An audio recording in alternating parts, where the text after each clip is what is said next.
Je suis heureuse d'accueillir comme sponsor de cet épisode Mentor Show. J'ai eu la chance de suivre la masterclass de Christophe André sur l'art de la méditation. Je la pratique depuis quelques années et je suis toujours en quête de la rendre partie intégrante de ma vie. Un programme de 10 minutes par jour pendant 15 jours. Les exercices sont nombreux et faciles à pratiquer. Le format court permet de s'additionner à n'importe quel quotidien sans changer votre emploi du temps. Du coup, j'ai décidé de suivre de nouvelles masterclass avec des personnalités comme Lise Bourbeau, Boris Cyrulnik ou encore Frédéric Lenoir. Ce que j'aime beaucoup, c'est que je peux accéder à mon Mentor Show quand je veux et à mon rythme sur mon ordi, ma tablette ou mon smartphone. En plus, j'ai téléchargé leur application qui me permet de regarder les cours sans avoir besoin d'un accès à Internet. Je vous encourage vraiment à vous abonner à Mentor Show pour aller encore plus loin dans vos cheminements. Pour en profiter, rendez-vous dès maintenant sur mentorshow.com, mentorshow.com, ou cliquez simplement sur le lien situé en commentaire épinglé sous ce podcast et renseignez votre code promo sur la page de paiement.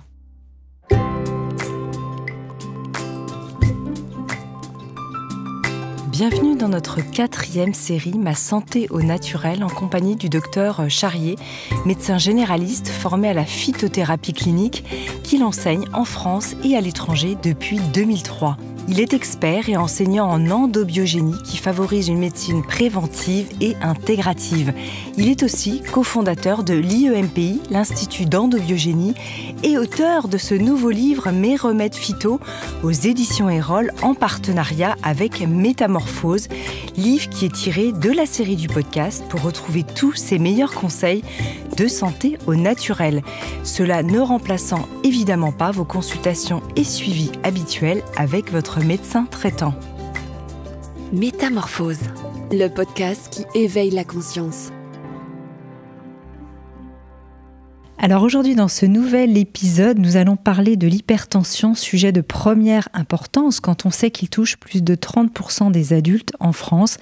On ne peut pas parler de l'hypertension sans parler aussi de l'hypotension, même si c'est un peu moins répandu. Bref, vous l'aurez compris, on parlera de notre tension. Et pour cela, on se retrouve aujourd'hui avec le docteur Jean-Christophe Charrier. Bonjour docteur. Bonjour Anne, bonjour à vous tous. Bonjour à toutes et à tous qui nous écoutez, qui suivez avec passion ces séries sur la santé au naturel. Alors on va commencer par cette petite explication physiologique. Qu'est-ce que l'hypertension, sans partir dans un cours de médecine, évidemment. Et à quoi correspond cette histoire de tension artérielle ? On en a tous quand même une vague idée. Alors d'abord, la première question, c'est qu'est-ce que la tension ? La tension, c'est la pression qu'il y a dans nos artères, oui, et qui correspond à la contraction du cœur qui va, en fonction de cette pompe et de cette contraction, qui va conditionner la tension au niveau de nos artères. Donc le médecin, pour regarder cette tension, il va mettre un brassard autour du bras et il va pomper ce brassard. Vous avez tous vécu ça et à un moment, ça vous fait un peu mal parce que ça comprime fort. Et au moment où ça comprime très fort, le docteur, avec son stéthoscope, ne va entendre aucun bruit au niveau du pli du bras. Et puis, il va dévisser progressivement la petite molette et l'air va sortir de ce brassard qui vous comprime. Et à un moment donné, il va entendre du bruit. Ce premier bruit, c'est le premier chiffre de tension. Puis, il va continuer à diminuer la molette, faire sortir l'air, et après, à un moment donné, le bruit va s'effacer à nouveau, et ça, c'est le deuxième chiffre de votre tension. Le premier chiffre de la tension, qu'on appelle la tension systolique, c'est la pression du cœur maximum au moment où il éjecte le sang du cœur. Et le deuxième chiffre, qui est la tension diastolique, est la tension qu'il reste dans les artères au moment où le cœur est au repos. Alors ça, c'est important. Parce que dans les chiffres qu'on vous donne, 12,6, quand on vous dit que vous avez 12,6, les anglo-saxons sont plutôt à 120-60. C'est juste une question d'échelle si on parle en centimètres de mercure ou en millimètres de mercure. Mais en France, on va dire 12,6, qui est la tension optimum, idéale. Quand votre médecin vous dit que vous avez une tension de jeune fille, Anne, c'est que vous avez 12,6. Oui, moi je suis souvent plus basse, justement. Voilà. Bon, on va parler des hypotensions aussi tout à l'heure. Oui. Donc, ça veut dire que la tension systolique, c'est-à-dire que la pression qu'exerce le cœur quand il se contracte le plus, est à 12. Et quand le cœur est au repos, elle est à 6. On sait que pour le premier chiffre, et il y a beaucoup de débats et ça n'arrête pas de changer les débats, mais on va rester très simple et très classique. Le premier chiffre, on n'aime pas trop quand il monte au-dessus de 14. Qu'il monte au-dessus de 14 chez une personne qui est au repos depuis plus de 20 minutes. Parce que quand vous êtes à l'effort, votre tension elle monte forcément beaucoup plus fort. Mais ça, je vais vous expliquer pourquoi. Donc on n'aime pas trop que ça monte au-dessus de 14, parce que ça fragilise les artères.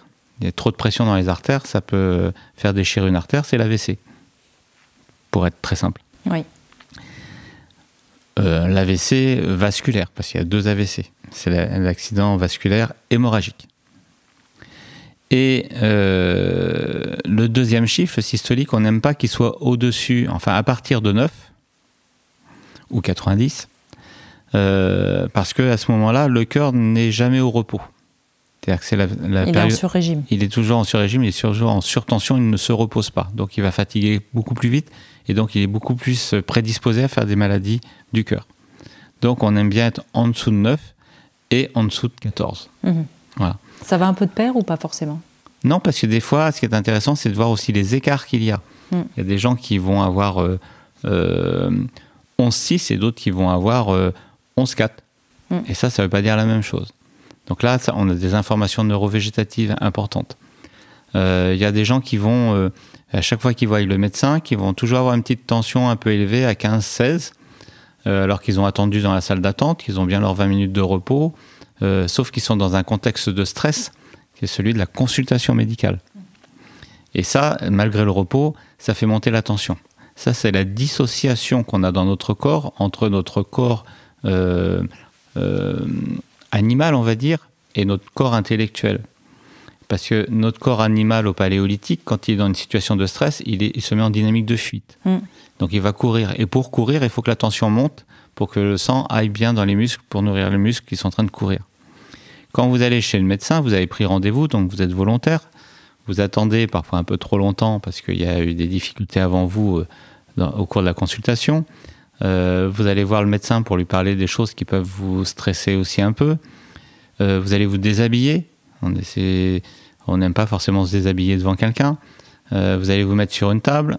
Vous allez vous faire toucher. On n'apprécie pas forcément de se faire toucher. Donc le médecin, il a le droit de vous voir déshabiller, il a le droit de vous toucher parce que c'est son métier. Vous le savez, donc vous acceptez ça. Mais inconsciemment, c'est pas la meilleure place où vous voudriez être. Donc en fait, votre inconscient et votre corps animal, il n'a qu'une envie, c'est de partir en courant du cabinet. Et votre intellect vous dit, j'ai voulu venir ici, j'ai tout organisé, donc je ne vais pas partir. Mais cette dissociation se fait que la tension monte alors que vous êtes au repos. Alors même avec un médecin, il peut y avoir quand même cette notion de consentement. Enfin, ça n'a rien à voir avec le sujet, mais quand vous dites un médecin a le droit de toucher, si un patient ne souhaite pas l'être, il peut le dire aussi, on est d'accord. Mais le métier du médecin, c'est de faire de la palpation, entre autres, et donc il doit toucher le corps. Non, mais je pense à ça parfois. C'est vrai qu'en gynécologie, on voit qu'il y a des jeunes femmes qui ont été examinées peut-être trop jeunes, alors qu'elles auraient pu dire, écoutez, moi je ne souhaite pas être examinée s'il n'y a pas nécessité, par exemple. Tout à fait, ça fait débat en ce moment, et effectivement, je comprends pourquoi je fais juste le petit rebond. Mais sinon, je sais que vous allez me le noter sur les réseaux sociaux aussi, et c'est vrai que c'est important. C'est important de le noter, c'est important aussi de noter que maintenant, malheureusement, la médecine examine de moins en moins les personnes, et qu'on en oublie que l'examen médical est un examen qui passe par le toucher, parce que ça se fait de moins en moins. Or, c'est tout l'art médical est là, et toute la connaissance physiologique de la médecine passe par l'examen clinique. Donc cet examen clinique, pour moi, il est fondamental. Donc ça c'était bien de le préciser. Alors c'est vrai que pour revenir sur notre histoire de tension, maintenant qu'on a bien compris ce que c'est que la tension, vous vouliez ajouter autre chose peut-être ? Je voulais simplement dire que quand on dit qu'il y a l'effet blouse blanche, c'est que c'est simplement cette dissociation qu'il y a qui fait qu'on a une tension qui monte alors qu'elle n'est pas pathologique. Elle est juste le reflet d'un stress. C'est intéressant, moi je prends toujours la tension aux deux bras parce qu'on peut voir un petit écart de tension entre les deux bras alors que normalement ça doit être le même chiffre. Et quand on a ce petit écart, c'est aussi une manifestation de stress, c'est ce qu'on appelle de la spasmophilie à expression cardiaque. Vous connaissez la spasmophilie dans le ventre avec ces diarrhées qu'on peut avoir juste avant un examen par exemple quand on est étudiant. La spasmophilie dans la vessie qui fait que certaines personnes vont aller faire pipi 10 fois 3 gouttes juste avant un examen quand on est étudiant. Et il y a des gens qui vont avoir de la spasmophilie à expression cardiaque avec des palpitations avant de prendre la parole ou des choses comme ça et qui n'arrivent pas à parler du coup tellement ça bouge. Donc ça, cette différence de tension qu'on peut avoir sur les deux bras est peut-être une petite information d'expression spasmophile à expression cardiaque, et qui me dit aussi que cette tension que j'entends, elle est forcément un peu plus forte qu'elle n'est réellement. Voilà. Mais ça, c'est des informations importantes, et ça, c'est des patients chez qui déjà le magnésium peut faire beaucoup de bien pour réguler ces problématiques de tension-là. Alors, on va venir évidemment aux solutions, mais c'est vrai que le magnésium, on a l'impression que de toute façon, c'est toujours pas mal de se faire des cures de magnésium quand on nous écoute, non ? Oui, mais c'est sûr, parce que c'est un élément qui joue beaucoup sur le métabolisme du calcium, et il faut savoir que le calcium est important parce que votre fibre musculaire ne peut pas se contracter sans calcium, et s'il n'y a pas le magnésium pour accompagner le métabolisme du calcium, eh bien, on a une mauvaise contraction. Et évidemment, tout à l'heure, on parlera du sodium et du potassium aussi. Alors, revenons un petit peu à cette grande introduction. L'hypertension, parce que la plupart des gens qui nous écoutent écoutent aussi sur l'aspect de l'hypertension. Pourquoi est-ce que c'est devenu, on a le sentiment, une pathologie de plus en plus fréquente ? Quelles en sont les causes ? Et est-ce qu'il y a un sexe ou un âge auquel on est plus touché ? Alors, les causes, elles sont épigénétiques, et elles dépendent beaucoup de notre rythme de vie tout au long d'une vie et de notre hygiène alimentaire. A priori, les hommes sont plus sensibles, quoique tout peut se discuter. Ce qui est important, c'est de comprendre pourquoi la personne qui est devant nous, quel que soit son sexe, fasse de l'hypertension. Le problème de l'hypertension qui s'installe, c'est une sorte de cicatrice qui se met en place, et c'est difficile de faire le chemin à l'envers. Et c'est souvent la conséquence de 15 ans, 20 ans, 30 ans d'une mauvaise conduite alimentaire, avec des aliments comme la surconsommation de café, par exemple, qui est très présente dans notre société, et qui, au bout d'un moment, nous fera décompenser dans la tension. Alors, bien sûr, il y a des maladies particulières, on ne va pas rentrer dans le détail, je parle vraiment des généralités. Et une vie très stressante, où il y a beaucoup de lutte et de compétition, pas de la compétition sportive, hein, je parle de la compétition dans le travail ou dans la vie sociale, c'est une vie qui peut vous amener à faire de l'hypertension. Alors, comment est-ce qu'on peut savoir qu'on a de l'hypertension artérielle ? Comment la diagnostiquer en faisant les mesures. Ah si, c'était ça l'action que je voulais vous poser aussi tout à l'heure. Vous prenez systématiquement la tension de vos patients. Hein. Oui, à chaque consultation. Pour vous, c'est indispensable que tout médecin le fasse. Oui, parce que ça donne déjà une très très bonne information du fonctionnement neurovégétatif. Et parce que la tension artérielle, quand elle est élevée, ça peut être pernicieux. C'est-à-dire qu'on peut n'avoir aucun signe clinique qui nous apporte d'informations sur cette tension-là. Or, en la mesurant, on sait tout de suite. Et on sait aussi dans quel état de tension, mais aussi dans quel état de tension psychique est le patient, en fonction des chiffres qu'il a et de l'habitude qu'on peut avoir des chiffres quand on connaît bien son patient. Donc ça, c'est vraiment, à mon avis, une part importante de l'examen. Et s'il y a une seule chose à faire, c'est au moins ça. D'accord. Alors justement, vous avez un peu répondu à la question. Il n'y a pas toujours des signes cliniques. Quand il y en a, quels sont-ils ? Ça peut être des migraines, ça peut être des sensations de battement dans la tête. On peut entendre le battement au niveau de l'oreille. Il y a des gens qui entendent leur cœur. Ça ne veut pas dire ça que vous avez obligatoirement de l'hypertension. Ça peut être une hypersensibilité aussi. Ça peut être une hypersensibilité. Parfois, en se couchant, la position fait que ça résonne un peu et on entend son corps, donc ça nous stresse, donc on l'entend encore plus. Donc ça, c'est pas forcément un problème, mais parfois, surtout quand c'est assez permanent, quelle que soit la position, là, il y a quand même à aller vérifier au moins la tension. C'est essentiellement ce genre de problématiques qu'on peut rencontrer. Des petits malaises, des mal-être, des sensations de tête lourde, sensations d'être un peu à côté de ses pompes. Parfois, ça peut nous informer aussi sur l'état de la tension. D'accord. Et à l'inverse, l'hypotension, on a dit qu'il y avait moins d'hypotendus que d'hypertendus. Globalement. Et globalement, oui, c'est à peu près pareil. Non, mais c'est que on y prête peut-être beaucoup moins attention. Et puis, dans les hypotendus, on a des personnes qui vont faire des moments dans la journée où on va avoir des baisses de tension, mais qui sont normotendus sur la plupart de la journée. Donc, c'est parce qu'ils font faire ces baisses ponctuelles de tension qu'on va avoir un malaise qui peut amener jusqu'à la chute. Hein, ça rentre dans le cadre du malaise vagal, entre autres, mais ça peut être des malaises purement hypotensifs. Mais alors, on peut avoir une tendance à avoir une tension basse tout le temps, mais quand c'est du tout le temps, l'organisme est habitué, donc il ne fait pas de malaise.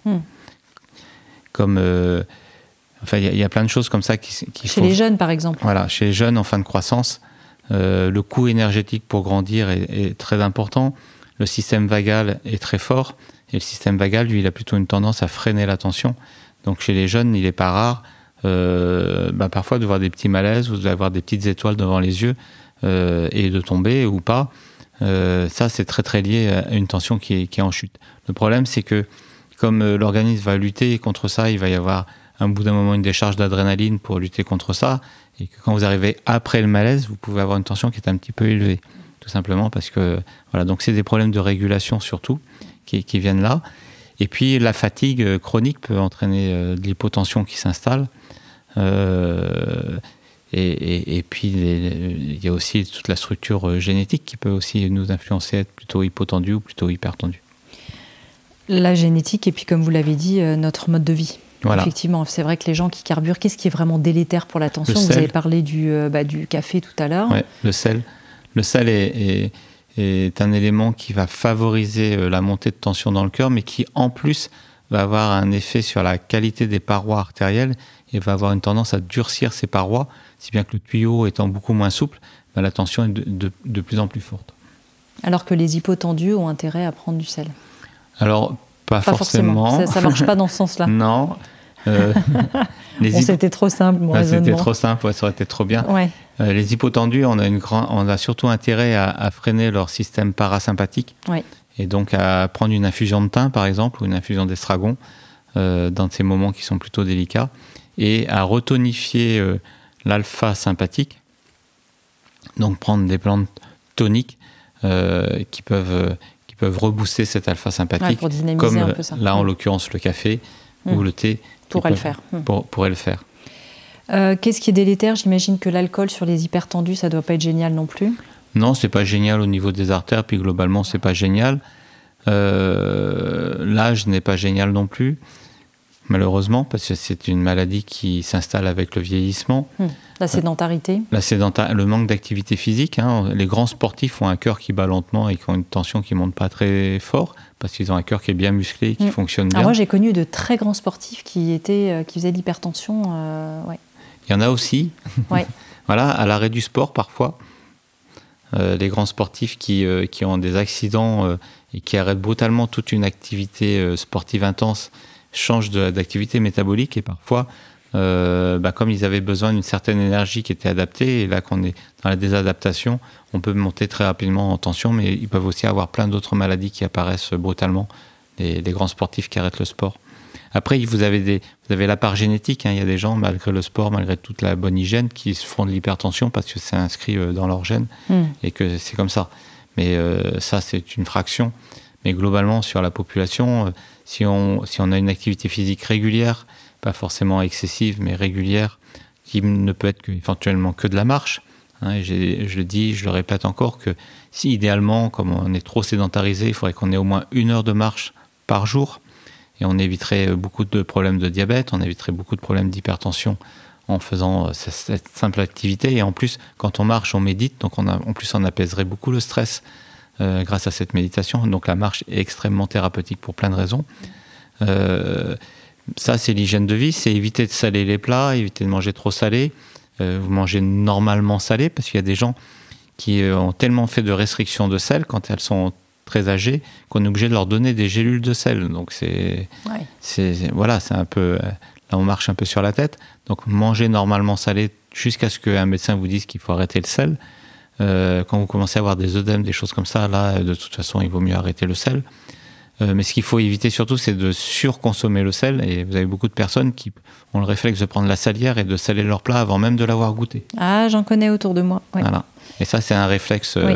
culturel, on va dire. Bien sûr, puis ça dépend d'où on vient aussi. Voilà. Si on vient de lieux du bord de mer, il y a des marais salants, etc. Voilà. C'est vrai qu'il y a du bon sel aussi là-bas. Voilà. Donc on fait attention. Est-ce qu'on peut du coup un peu plus forcer sur le potassium ? Alors le potassium peut entraîner des troubles du rythme. Donc il faut faire aussi attention, mais effectivement on utilise un sel de potassium chez les personnes qui sont au régime sans sel pour remplacer le sel de table qui est du chlorure de sodium. Alors si on continue donc on a vu ce qui était un peu délétère. À contrario, qu'est-ce qu'il faut favoriser ? Vous l'avez dit, le sport, éventuellement la marche. Si jamais on a une hypertension un peu soudaine, qu'est-ce qui peut aider à la faire baisser rapidement ? Ça dépend pourquoi elle est soudaine, cette hypertension. Si c'est parce que vous avez une réactivité d'échappement ou vous devez être dans une fuite importante, c'est normal que la tension monte. Et pour revenir dans la dissociation dont on a parlé tout à l'heure, il y a certaines fois la tension peut monter très haut parce qu'on a une forte émotion, on a une mauvaise nouvelle ou on a des choses comme ça. Donc si ça monte, c'est une des raisons pour lesquelles dans les grandes situations de stress, moi j'aime bien faire prendre un citron chaud qui peut avoir une action générale par rapport à ce stress qui va nous aider à faire baisser la tension. On peut rajouter dans ce cadre-là des plantes très apaisantes comme la lavande qu'on peut respirer sur un mouchoir, ce qui va nous apaiser aussi beaucoup.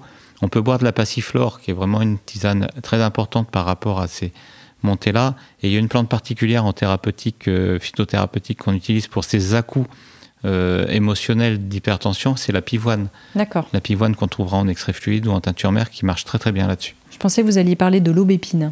Alors je vais parler de l'aubépine, oui. Et là, on rentrera à la fois dans la dynamique de stress et à la fois dans le traitement de fond. D'accord. L'aubépine, que moi j'utilise beaucoup en gémothérapie, mais qu'on peut aussi avoir en forme sèche, sous forme de comprimé. Et dans ces cas aigus, c'est bien d'avoir la forme comprimée, parce que quand on est sujet à ça, on peut toujours avoir ça dans son sac à main ou dans sa poche et compenser les choses. L'aubépine a une action qu'on appelle dite bêta-bloquante. Des gens qui ont de l'hypertension, certains ont des traitements bêta-bloquants. Alors, on n'est pas dans la même puissance que ces traitements chimiques, mais on est dans la même idée. Et l'aubépine va calmer le cœur, ce qu'on appelait autrefois l'éréthisme cardiaque. C'est un cœur qui est un peu trop présent, c'est un cœur érétique, et on le calmait avec l'aubépine, on le calme toujours avec l'aubépine. Moi, j'associe toujours, alors pas en aigu, mais en chronique, sur de l'hypertension. Oui, peut-être qu'on peut passer d'ailleurs sur les solutions sur le fond. Voilà, parce qu'en fait, si vous avez des épisodes aigus, mais ces épisodes aigus ont tendance à se répéter de plus en plus, vous allez partir sur de l'hypertension qui va s'installer. Et une fois qu'elle sera installée, au bout d'un moment, vous serez obligé de prendre un médicament chimique pour le réguler. Un médicament, 2 médicaments, 3 médicaments, on multiplie les puissances chimiques tellement c'est difficile parfois de réguler la tension. Et moi, je vois pas mal de gens qui sont sous bêta-bloquants, par exemple, mais qui continuent à avoir un mode de vie délétère en se disant j'ai mon médicament pour réguler ça. Donc il y a un petit conflit qui peut s'installer là quand même. Oui, c'est assez vrai pour toutes les prises en charge purement symptomatiques, tant qu'on n'a pas expliqué et compris que la maladie, elle va pas être régulée par ce type de médicaments qui sont des anti-hypertenseurs. Donc c'est pas parce que je mets un anti-hypertenseur que j'ai régulé la problématique qui m'incite à faire de l'hypertension. Donc ça me protège de plein de choses. Ça gâche aussi pas mal la vie, les bêta-bloquants, parce que c'est pas anodin non plus comme effet. Et si déjà on reprenait aussi l'hygiène de vie, si on reprenait les bons régimes, les bons réflexes, moi je suis des patients chez qui des traitements comme ça on peut être institués un peu rapidement, je dirais, de façon conventionnelle. En reprenant dans le cadre du terrain, on peut au bout de 6 mois, 1 an, surseoir ces médicaments et revenir à une prise en charge qui va être beaucoup plus physiologique. Et vous faites les deux pendant un petit moment, c'est ça ? Voilà, c'est la phytothérapie qui chasse la chimie, on va dire. Donc on met en place tout un traitement en phytothérapie et au bout d'un moment, la chimie devient trop puissante, donc on la supprime par nécessité de la supprimer. Et à partir de là, on n'était pas dans un état cicatriciel, heureusement. Si la phytothérapie ne répond plus et que sans la chimie, on reste dans de l'hypertension et on sera obligé de reprendre la chimie à ce moment-là. Mais ça, c'est pour les personnes qui viennent en consultation et qui ont déjà 10 ans de traitement. C'est-à-dire, on ne va pas arrêter ces traitements-là. C'est exceptionnel. Alors après, avec le grand âge, on peut être amené à les diminuer et à les arrêter, mais pour d'autres raisons. Mais globalement, chez quelqu'un qui vient d'avoir l'introduction de ce traitement-là, parce qu'il y a eu un événement X qui n'a pas forcément été pris en compte et qui se sont retrouvés un peu hypertendus, et bien là, on peut, en remodifiant l'hygiène de vie, en utilisant des plantes, aider à sortir de cette médication. Et quasi systématiquement, l'aubépine est présente dans le traitement de fond, en gémothérapie, là en l'occurrence, et je lui associe systématiquement l'olivier. Ah oui, c'est ça. Voilà, l'olivier est une plante qui protège beaucoup de tout ce qui pourrait abîmer le cœur à cause de l'hypertension. Ouais, donc c'est l'un et l'autre. C'est l'un et l'autre. Ouais. Et l'olivier a un rôle très très important sur les coronaires. C'est un coronaro-dilatateur, c'est-à-dire qu'il nous protège du risque de faire des infarctus. Et c'est pour ça que l'huile d'olive, qui fait partie du régime crétois, est un des éléments indispensables dans la protection cardiovasculaire. On aura intérêt en vieillissant d'ailleurs, je ne parle pas de l'huile d'olive, mais je parle de suppléments, même si on n'est pas forcément, enfin voilà, si on a une petite tendance à l'hypertension, à faire un peu des cures comme ça en préventif. Bien sûr, même vous pouvez trouver des feuilles d'olivier en tisane, ça existe avec des fleurs d'aubépine, pas de souci. Parce que sinon c'est en gémeaux en gémothérapie. On trouve les deux ? On trouve les deux sans problème, et la synergie marche très très bien. Voilà. Et ça, c'est vraiment, je veux dire, le traitement de base que je donne pratiquement à tous mes patients, avant d'adapter ensuite en fonction de leur terrain. Tous vos patients hypertendus ? Tous mes patients hypertendus, bien sûr.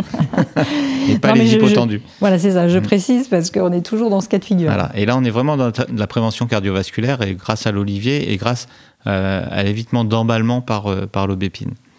Vous avez des personnes qui, lorsqu'ils doivent prendre la parole en public, par exemple, deviennent tout rouges et n'arrivent pas à... Alors, c'est des personnes qui ont un problème dans la maîtrise neurovégétative entre l'alpha sympathique et le bêta sympathique. Oui. Voilà.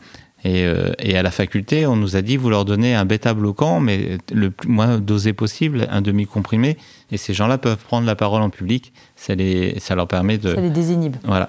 Alors, on va dire qu'il y a un excès, c'est là où c'est paradoxal, mais il y a un excès d'expression du bêta sympathique qui en fait est tellement fort qu'il s'exprime avant même que les choses soient mises en tension. Donc ça donne cette impression où il y a une inhibition, mais en fait il y a surtout il y a une hyper volonté d'exhibition qui du coup bloque la chose. C'est curieux, c'est paradoxal. C'est paradoxal, mais en mettant une toute petite dose de bêta bloquant, et ça on l'apprend classiquement, moi je l'ai appris et voilà. En fait, l'aubépine marche très très bien dans ce cadre-là, donc on n'a pas besoin d'aller chercher la chimie, et l'aubépine peut être très très efficace avant la prise de parole. Mais vous avez d'autres personnes qui sont dans le stress et avant de prendre la parole et de monter sur scène avec ce fameux trac. C'est une dynamique un peu différente, le trac, parce que là c'est vraiment un problème avec le bêta sympathique qui est insuffisant, et dans ce cadre-là, c'est des infusions de cannelle avec du citron qui va vous permettre à vous, acteurs, de monter sur scène et faire votre pièce de théâtre. Donc si on est dans ces cas-là, on peut prendre dans le premier cas, on peut prendre un peu d'aubépine en gémeaux juste avant la prise de parole. Juste avant la prise de parole. Une semaine avant peut-être. Voilà. Et si vous trouvez que c'est pas ce qui vous convient, c'est que vous êtes dans l'autre type de fonctionnement. Donc la cannelle citron. Cannelle citron. Si on ne sait pas, on peut faire toujours les deux. Ouais, c'est bien de bien cibler les choses pour être le plus optimum possible. Le problème, c'est que le test, effectivement, on est obligé de le faire grandeur nature. Ouais, bien sûr. C'est ça. Si vous n'avez pas de médecin à disposition qui peut vous aider, il faut faire ce test-là. Il y a des gens qui sont tellement bloqués dans la prise de parole qui ont du mal à rentrer dans la boulangerie pour demander une baguette. Donc tous les jours, on peut faire ce petit test, prendre son aubépine avant d'aller demander sa baguette et voir quand on est plus à l'aise ou pas. Et si c'est pas ce qui nous convient, on fera tisane citron cannelle et on verra. C'est ça, avant de se lancer dans un TEDx, on va tester avec la boulangerie. Vous avez raison, vous qui avez fait un TEDx. Avez-vous pris de l'aubépine avant ? Non, parce que vous adorez prendre la parole en public. Ah, j'aime bien. J'ai appris à prendre, mais ça n'a pas forcément toujours été facile. Hein. Ouais. Il y a des moments, le stress monte quand les choses qui sont prévues ne se présentent pas. Par exemple, mon TEDx que j'ai fait, vous pourrez, pour ceux qui ont eu le voir, et qui ont un peu la perception, vous pourrez voir que dans les premières minutes du TEDx, je suis rempli d'adrénaline et ça s'entend beaucoup sur mon souffle. Et je devais avoir une tension assez élevée, tout simplement parce que je ne suis pas passé au moment qui était prévu. On nous avait dit sur cette fois-là qu'on ne nous dirait pas quand on passerait. Ah, et hop, c'était à vous d'un coup. Et non, pire, on est venu me chercher pour me préparer à aller sur scène et ils avaient simplement oublié qu'avant moi, il devait passer un film. Et donc, au moment où on me jette sur scène, on me rattrape par la veste et on me dit « Non, c'est pas à toi !» Et on m'a laissé pendant 20 minutes comme ça avant de me mettre sur scène. Donc là, le stress, il est monté. Et heureusement, là, j'avais appris à l'occasion de ce TEDx des méthodes de sophrologie, et là j'ai fait beaucoup de sophrologie pour maîtriser, autrement j'aurais jamais pu passer sur scène, tout simplement parce qu'on m'a cassé dans mon élan et après on m'a remis un mauvais moment. Alors la sophrologie, puisque vous en parlez, c'est bien pour les hypertendus, toutes les méthodes de relaxation sont toutes les méthodes de relaxation, tout ce qui peut se faire en conscience surtout, pour maîtriser cette tension qui peut monter, c'est encore mieux que de prendre des plantes, c'est bien mieux que de prendre des médicaments, mais si on peut encore se passer des plantes et s'auto-gérer tout seul avant une situation, simplement avec un peu de réflexion, un peu de relaxation, un peu de respiration, c'est ce qu'il y a de mieux. Bien sûr, parce qu'une plante reste toujours une béquille malgré tout. Voilà, tout à fait. Et elle accompagne physiologiquement une régulation, mais elle accompagne quand même. C'est-à-dire que là, elle ne se substitue pas, mais le mieux, c'est de s'auto-réguler soi-même. Ça, c'est la prise de conscience, c'est les exercices et c'est l'habitude à faire. Mais les grands acteurs, il y en a certains qui ont toujours un trac immense avant de monter sur scène. Et puis une fois qu'ils sont en situation, ça se passe tout seul. Bien sûr. Sur le traitement de fond, puisqu'on était dessus, on parle éventuellement d'oméga 3, d'ail, de vitamine C, de choses comme ça, ou ça n'a rien à voir? Ah non, ça a totalement à voir. Les oméga 3 sont très très importants dans la protection cardiovasculaire et l'hypertension artérielle entraîne des maladies cardiovasculaires. L'ail est très très important parce qu'il va protéger l'endothélium, c'est-à-dire la paroi interne des artères, et va éviter que cette paroi s'encrasse. La prêle est intéressante parce qu'elle va garder une bonne qualité sur la paroi des vaisseaux, la paroi externe, pour éviter que ces vaisseaux ne se déchirent. Sous quelle forme? En poudre, tout simplement. L'ail, la prêle, la vitamine C. La vitamine C. Bon, on a parlé du citron tout à l'heure. Oui, puis c'est surtout pour la vitamine C, c'est pour son activité antioxydante, donc ça va dans la protection de la qualité de l'endothélium. L'ail, franchement, est une plante assez magique, qui a une action régulatrice sur la thyroïde, parce que la thyroïde peut entraîner de l'hypertension aussi, ou de l'hypotension. Quand la thyroïde est très forte, on peut être hypertendu. Quand elle est très faible, on peut être hypotendu.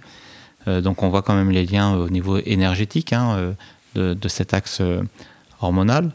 Donc tout ce qui va réguler la thyroïde va réguler la tension aussi. C'est aussi une des premières causes quand on a de l'hypertension, c'est de savoir pourquoi on est hypertendu. Et souvent, il faut faire un dosage hormonal de la thyroïde et on se rend compte que le patient est en hyperthyroïdie. Pareil pour les hypothyroïdies dont on parlait tout à l'heure. Oui. Donc on a vu l'ail, on a vu l'aubépine, on a vu l'olivier, on a vu la pivoine dans les cas très ponctuels. J'aime bien une plante qui s'appelle le Leonorus cardiaca, la gripaume, qui est une plante qui va avoir aussi une action bêta-bloquante et qui va nous réguler au long cours ces tensions qui s'installent. On a le tilleul, qui est une plante très intéressante pour réguler la tension. Et on a la passiflore, qui n'est pas une plante sédative. Tout le monde pense que c'est une plante qui endort, parce qu'on l'a dans toutes les formules. On la donne pour la nuit, oui. Voilà, on l'a dans toutes les formules de plantes pour dormir. Or, la passiflore est un apaisant plutôt qu'un somnifère. Donc, il va apaiser le stress. Et cette plante optimise l'effet des plantes qui ont un effet sédatif. Donc, c'est pour ça qu'on l'a dans toutes les préparations du soir. Mais vous pouvez prendre de l'aubépine le matin sans dormir. La passiflore. La passiflore, oui, le matin, oui. Sans dormir, et tout simplement pour réguler votre tension. La lavande nous aide aussi beaucoup à réguler cette tension. Il y a plein de plantes qui peuvent agir dans ce sens-là. Oui, donc c'est bien parce que là, on a tout un arsenal. Alors l'idée, c'est pas forcément de tout mettre côte à côte, mais c'est vrai qu'on peut, dans l'alimentation, déjà, vous l'avez dit, faire attention à l'huile d'olive, l'ail, des oméga 3. Voilà, faire attention dans le sens positif, à introduire dedans votre alimentation. Être vigilant sur le fait de bien les introduire. Par contre, il faudra faire attention au thym et à l'estragon, qui sont des plantes qu'il faudra plutôt éviter dans l'alimentation quand on est... parce qu'elles vont avoir une action sur le parasympathique, et le parasympathique, c'est le frein à la tension. Donc, si vous enlevez le frein, vous allez favoriser l'expression de la tension. Oui, on a dit que c'était bien plutôt pour les hypotendus tout à l'heure. Vous avez le romarin à l'envers, par contre, qui va vous protéger de l'hypertension, parce que le romarin, lui, va stimuler le parasympathique. Et on évitera effectivement chez les hypotendus de prendre du romarin. Oui, ça faut bien le noter à chaque fois. C'est vrai que l'autre fois, quelqu'un dans mon entourage me disait « je me prends ma petite tisane romarin-thym » et ça, vous avez déjà dit qu'il faut éviter parce qu'on annule presque l'effet des deux. On appuie sur l'accélérateur, on tire le frein à main en même temps, donc c'est un peu dommage au niveau neurovégétatif. Même si c'est très bon au niveau anti-infectieux. Ça brouille un peu les pistes. Alors, si on a fini un peu sur le fond concernant les hypertendus, est-ce qu'on peut simplement redire un petit peu pour les hypotendus? Donc, on vient de parler du thym à l'instant. Voilà. Qu'est-ce qu'on pourrait dire pour les hypotendus? On a parlé du magnésium aussi, qui va bien pour les hypertendus et qui va bien pour les deux. Oui. Pensez à soutenir la thyroïde chez les hypotendus. Donc, l'avoine, les algues, telles que le fucus ou la laminaire, qu'on peut utiliser en teinture mère ou en soupe. Maintenant, on trouve ces algues sèches et on peut faire des soupes miso occidentales avec l'assaisonnement que vous voulez, mais au moins vous pouvez le mettre dans votre alimentation comme ça, ce qui vous permet de lutter contre cette hypotension, surtout quand le froid arrive. Alors avec le froid, on a une vasoconstriction en périphérie, qui peut avoir aussi une influence sur la tension. Donc là, soutenir la thyroïde, c'est très très bien. Plutôt pour les hypertendus, du coup. Non, pour les hypotendus. Ah, pour les hypos, le froid a une des conséquences, d'accord. Oui. La digestion aussi, parce que tout le sang va se concentrer au niveau du ventre, et donc on peut avoir beaucoup moins de sang qui circule en périphérie. Tout ça, ça a une action. Voilà, je suis un peu perdu là dans tout ce que non, mais disais, si, pour les hypotendus, je crois qu'on a un peu fait le tour aussi de. Voilà, alors les hypotendus, il faut lutter contre la fatigue, donc il faut bien dormir. Et si vous avez un terrain à être hypotendu, respectez un bon sommeil. Si vous avez besoin de 9 heures par nuit, il faut 9 heures par nuit. Et pas faire des nuits de 7 heures parce que vous êtes couché trop tard et que le boulot vous demande de vous lever le matin de bonne heure.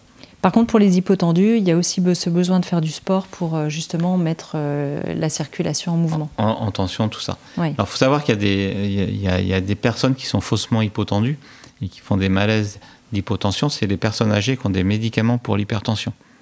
Ah, super. Voilà. Parce que le médicament pour l'hypertension, surtout depuis plusieurs années, on fait à déréguler un petit peu l'organisme, parce que c'est le médicament qui régule et plus l'organisme qui se régule. Et que parfois, avec l'âge, les traitements deviennent trop dosés.